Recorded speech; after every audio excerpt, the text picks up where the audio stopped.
বন্ধুরা, কেমন আছো সবাই? নতুন ঘরে নতুন একটা ভিডিওতে তোমাদের সবাইকে স্বাগত জানাই। দেখো, আমি এখন এসেছি ঘরটা পরিষ্কার করতে। আর আগের ভিডিওতে তোমরা দেখেছো আমি ওই ঘর ছেড়ে একটা অন্য ঘরে যাচ্ছি, কিন্তু কোন ঘর তোমাদের আর দেখানো হয়। ঘরে আগে লোক থাকতো, তার জন্য একটু অপরিষ্কার, আর আমি এখন পরিষ্কার করতে এসেছি। আর ঘরে জিনিসপত্র ঢোকানোর আগে একটু পরিষ্কার করে গেলে খুব ভালো হয়। আর দেখতেই পাচ্ছ মেজে টেজেগুলো কেমন হয়ে গেছে। চলো আগে পরিষ্কার করে নিই, তারপরে জিনিসপত্রগুলো আনবো আর কোনগুলো কি কোথায় রাখবো সব তোমাদের দেখাবো আস্তে আস্তে। একা মানুষ তো আমি কি করব বলো, মানে একটু দেরি হয়ে যায় সব কিছু আস্তে আস্তে করতে করতে। আর এদিকে জানলা ফাল্লাগুলো আমি একটু মুছে নিচ্ছি। আর তারপরে হচ্ছে বর যেহেতু বাড়ি আছে, ও হচ্ছে একটু সাহায্য করে। এখন যা যাবার পানি হয়ে গেছি, মানে কোথায় কখন থাকি নিজেরাই জানি না। মানে এখানে কিছুদিন ওইখানে কিছুদিন, আর কি বলবো, মানে ভাগ্যের চাকা যে আমাদের মানে ঘুরতেই থাকছে।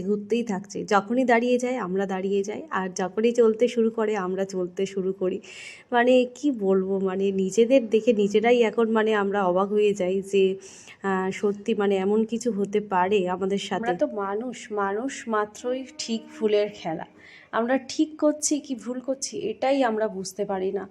ভুল করলেও মনে হয় ঠিক আছে, হয়তো ঠিক করছি, আর ঠিক করলে মনে হয় যে ভুল করছি কি ঠিক করছি। মানে এটাই হচ্ছে আমাদের জীবন, ভালো মন্দ নিয়েই, ঠিক ভুল নিয়েই। তবে কি বলো তো, ঠিক ভুল নিয়ে সব কিছু নিয়েই জীবনে এগিয়ে যাওয়া যায়। তবে তোমার পাশে একটা ভালো মানুষের দরকার, যে তোমাকে একটু ভালোবেসে আগলে রাখবে। সে হচ্ছে স্বামী হোক যেই হোক, মানে আমাদের জীবনে হচ্ছে ভালোবাসার লোকের অভাব। সবাই হচ্ছে তোমাকে বাজে কথা বলতে পারবে, কিন্তু ভালোবাসা দিতে গেলে কিন্তু মানুষের এখনকার সময়ে সবাইকার কষ্ট, যে কেন আমি ওকে ভালো করতে যাব, কেন ওকে আমি দেবো, কেন আমি ওকে শেখাবো, মানে এই ধরনের মেন্টালিটি এখন মানুষের। যাই হোক, আমি অনেক জ্ঞানের কথা বলে ফেললাম। দেখো এখন আমি এই জানলা ফাল্লাগুলো পরিষ্কার করে, আর এই টেবিলটা এই ঘরেই ছিল, সেটা এখন মোছামুছি করছি। বলি একদম মুছে মাছে পরিষ্কার করেই সব জিনিসগুলো ঢোকাই, না হলে আবার মানে ধুলো পড়তে থাকবে। আর কত মোছামুছি তো হবেই, আমাদের হচ্ছে বাঙালি পরিষ্কার পরিচ্ছন্ন না রাখলে ঘরে থাকাই যাবে না।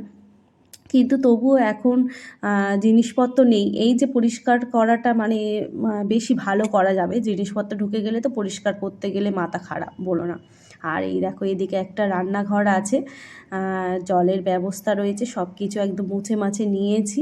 আর পাশেই বাথরুম, মানে এই ঘরটা হচ্ছে ঠিক ওর হোটেলের মতনই, মানে ভিতরে বাথরুম, রান্নাঘর আর একটা বড় ঘর, আর বাইরে যেতে হবে না। আর এদিকে আমার হচ্ছে বড় ননদের বর এসেছে ফ্যান লাগাতে, মানে এতটা উপরে ফ্যানের লাগানো জায়গাটা যেটা আমার বর পাচ্ছিল না, সেই জন্যে জামাইবাবুকে ডেকেছে সকাল সকাল যে এসে একটু লাগিয়ে দাও।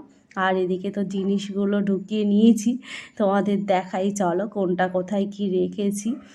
আর তারপরে তো সব রান্নাবান্নার আগে যেমন কি বলো তো, ওই ঘরে থাকলে না মানে বৃষ্টির সময় খুব সমস্যা হতো, ভিজে ভিজে কলে যেতে হতো, বাসন মাজতে, চান করতে, মানে যে কোনো কাজ তো মানে একটু জলের দরকার তো বাইরে যেতে হতো। এই দেখো খাটটা মাঝখানে রেখেছি, এদিকে আল্লাহর এত বৃষ্টি হচ্ছে না এবছর, সেই জন্যে দেখো না দড়িতে শুধু জামা কাপড় শুকাচ্ছে, আর বলো কেন।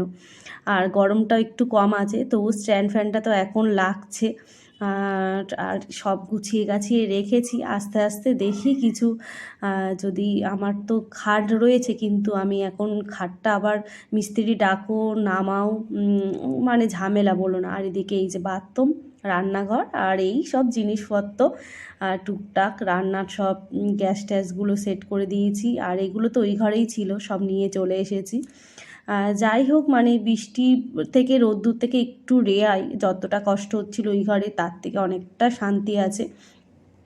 দেখা যাক, আমরা মানুষ তো দুঃখ কষ্ট নিয়েই আমাদের জীবন, থাকার চেষ্টা করব, সবাইকে ভালো রাখবো। আর আজ আসি, সবাই ভালো থেকো, সুস্থ থেকো, সাবধানে থেকো। এরপরে ব্লগগুলো সবাই